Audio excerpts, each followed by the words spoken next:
Guys, आप में से बहुत से लोग ये जानते होंगे कि एलोन मस्क का बर्थ प्लेस साउथ अफ्रीका है, लेकिन एलोन मस्क को बचपन से ही कुछ बड़ा करना था और वो जानते थे कि अगर उन्हें कुछ बड़ा करना है तो किसी भी तरह से उन्हें अमेरिका जाना ही होगा।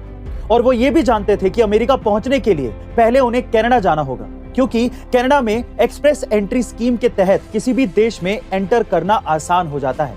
इसीलिए वो 18 साल की उम्र में कनाडा पहुंच गए और वहां 1 साल तक छोटे मोटे काम करते रहे।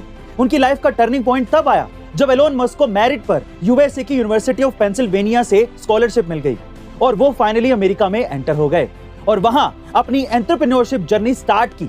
गाइस, ये बात तो सही है कि अगर आपको सफल होना है तो एक प्रॉपर प्लानिंग का होना बहुत जरूरी है। दोस्तों, दुनिया के हर इंसान के खाने पीने का शौक अलग अलग होता है। किसी को कुछ पसंद होता है तो किसी को कुछ और। लेकिन फ्रांस के मिशेल लोटिटो एक ऐसे इंसान थे जो लोहे से बनी चीजों को पनीर की तरह खा जाते थे। भैया, ये तो बहुत ही गजब है। मिशेल लोटिटो का नाम उस वक्त सुर्खियों में आया जब साल 1978 में उन्होंने एक हवाई जहाज को खाना शुरू कर दिया और केवल 2 साल में ही यानी 1980 तक वो पूरा का पूरा हवाई जहाज ही खा गए। एक अनुमान के मुताबिक 1959 से लेकर 1997 तक मिशेल लोटिटो ने करीब 9 टन यानी 8164 किलो धातु की चीजें खा ली थी। तो दोस्तों, क्या आप इससे पहले तक इस फैक्ट के बारे में जानते थे? कमेंट सेक्शन में जरूर लिखिए और ऐसे ही अमेजिंग इन्फॉर्मेटिव वीडियोस के लिए लाइक शेयर सब्सक्राइब करना ना भूलें।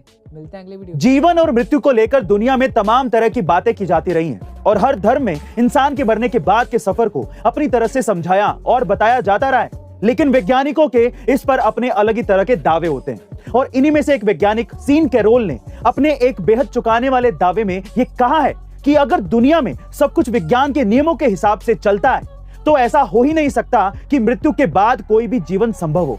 अपनी जिंदगी में ज्यादातर समय फिजिक्स पढ़ाने में गुजार चुके प्रोफेसर सीन के मुताबिक इंसान की मृत्यु के बाद उसकी आत्मा ब्रह्मांड में रह ही नहीं सकती, क्योंकि ऐसा कोई रास्ता है ही नहीं जो मरने के बाद हमारे दिमाग में मौजूद जानकारी को बनाए रखे। तो फिर बिना दिमाग की आत्मा मौत के बाद कैसे सरवाइव कर सकती है? बहरहाल, इसमें कितनी सच्चाई है ये तो वक्त ही बताएगा, लेकिन आपको ये जानकारी कैसे लगी कमेंट सेक्शन में जरूर लिखिएगा। अब हमारे YouTube के वीडियोस YouTube से भी पहले देखें हमारी A2 ऐप पर, लिंक डिस्क्रिप्शन बॉक्स में गिवन है। Download right now.